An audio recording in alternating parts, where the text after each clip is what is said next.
Pernahkah kamu membayangkan pergi kencan sampai ratusan kali demi menemukan belahan jiwa? Mungkin terdengar seperti cerita film, tapi ini adalah kisah nyata seorang wanita Jepang yang dikenal dengan nama Nushi.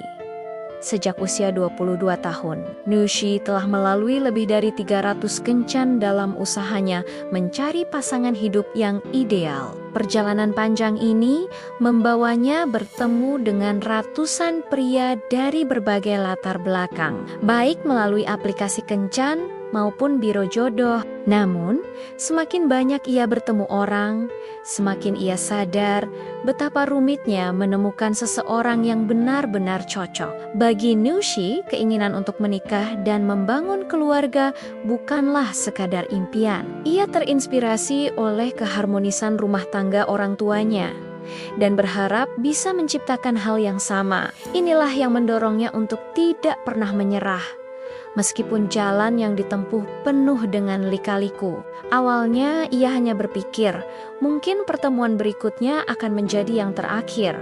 Namun, tahun demi tahun berlalu dan jumlah kencannya terus bertambah tanpa henti.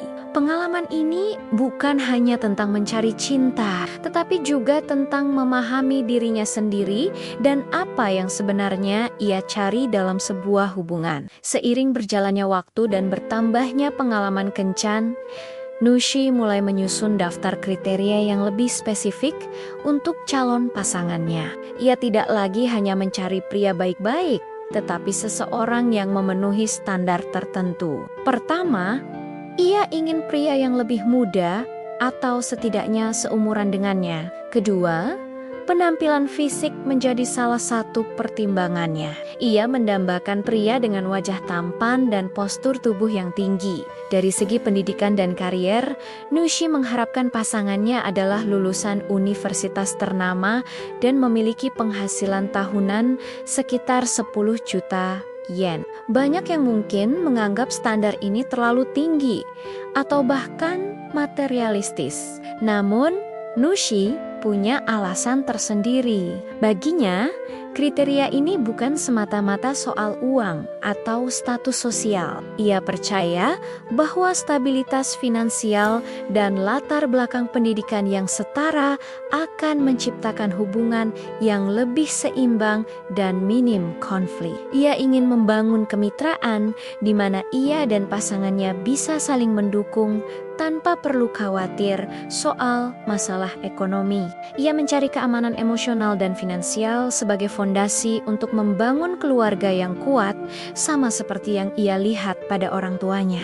Namun, seperti pedang bermata dua, semakin spesifik kriterianya, semakin sempit pula pilihan yang tersedia. Setiap kali bertemu pria baru, Nushi akan mencocokkan mereka dengan daftar harapannya. Ada yang penghasilannya bagus, tapi usianya terlalu jauh. Ada yang penampilannya menarik, tapi visinya tentang masa depan berbeda. Ada juga yang tampak sempurna di atas kertas, tapi saat bertemu langsung, percikan asmara itu tak kunjung muncul. Ratusan pertemuan pun berlalu, dan pria yang memenuhi semua kotaknya tak kunjung ia temukan. Inilah ironi dari pencarian Nushi. Semakin jelas apa yang ia inginkan, semakin sulit ia mendapatkannya. Perjuangan Nushi mencari cinta sejati ternyata juga menguras kantongnya. Selama bertahun-tahun, ia telah menghabiskan sekitar 3 juta yen atau setara ratusan juta rupiah.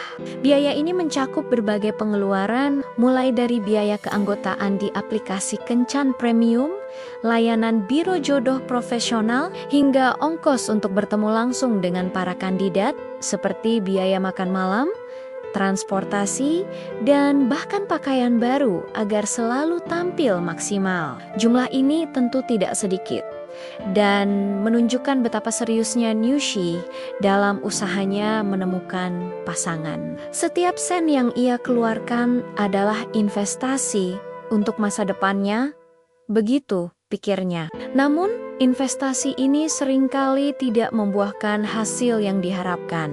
Nushi kerap menghadapi situasi yang mengecewakan. Misalnya, ia bertemu dengan seseorang yang profilnya tampak sangat menjanjikan. Namun saat bertemu, kepribadiannya ternyata sangat berbeda. Atau ketika ia sudah mulai merasa cocok, ternyata pria tersebut belum siap untuk hubungan serius dan hanya mencari teman kencan biasa. Pengalaman-pengalaman seperti inilah yang membuat perjalanannya terasa semakin berat dan melelahkan. Kisah Nyushi yang telah mengikuti lebih dari 300 kencan ini dengan cepat menjadi viral dan memicu perbincangan hangat di seluruh Jepang, terutama di kalangan generasi muda. Banyak yang bersimpati dengan perjuangannya, sementara yang lain justru mengkritik standar Nyushi yang dianggap terlalu tinggi. Diskusi ini membuka mata banyak orang tentang realitas dunia kencan di era modern. Apakah salah memiliki standar yang tinggi, atau haruskah seseorang lebih fleksibel dan berkompromi demi mendapatkan pasangan? Fenomena yang dialami Nyushi ini sebenarnya mencerminkan tantangan yang lebih besar yang dihadapi oleh banyak anak muda saat ini. Dengan semakin banyaknya pilihan yang ditawarkan oleh teknologi, orang menjadi semakin selektif. Mereka tidak lagi hanya mencari seseorang untuk dinikahi, tetapi mencari pasangan sempurna yang bisa memenuhi semua daftar harapan mereka. Akibatnya, banyak yang terjebak dalam siklus pencarian tanpa akhir. Sama seperti Nyushi, mereka terus-menerus membandingkan satu orang dengan yang lain, berharap menemukan yang terbaik, namun seringkali malah berakhir sendirian. Para ahli sosiologi di Jepang menyebut fenomena ini sebagai akibat dari perubahan nilai-nilai dalam masyarakat. Dulu, pernikahan seringkali dianggap sebagai sebuah kewajiban sosial. Namun kini, pernikahan lebih dilihat sebagai pilihan pribadi untuk mencapai kebahagiaan. Akibatnya, individu menjadi lebih berhati-hati dan menuntut lebih banyak dari sebuah hubungan. Kisah Nyushi menjadi simbol dari dilema ini, di mana keinginan untuk mendapatkan yang terbaik justru menjadi penghalang terbesar untuk menemukan kebahagiaan itu sendiri. Meskipun telah melalui ratusan kegagalan, Nyushi mengaku tidak menyesali perjalanannya. Setiap pertemuan, entah itu baik atau buruk, telah memberinya pelajaran berharga tentang cinta, hubungan, dan yang terpenting, tentang dirinya sendiri. Ia belajar untuk lebih mengenali apa yang ia butuhkan dan apa yang bisa ia toleransi dalam sebuah hubungan. Perjalanan panjang ini juga membuatnya menjadi pribadi yang lebih kuat dan mandiri. Ia menyadari bahwa kebahagiaan tidak harus selalu datang dari orang lain,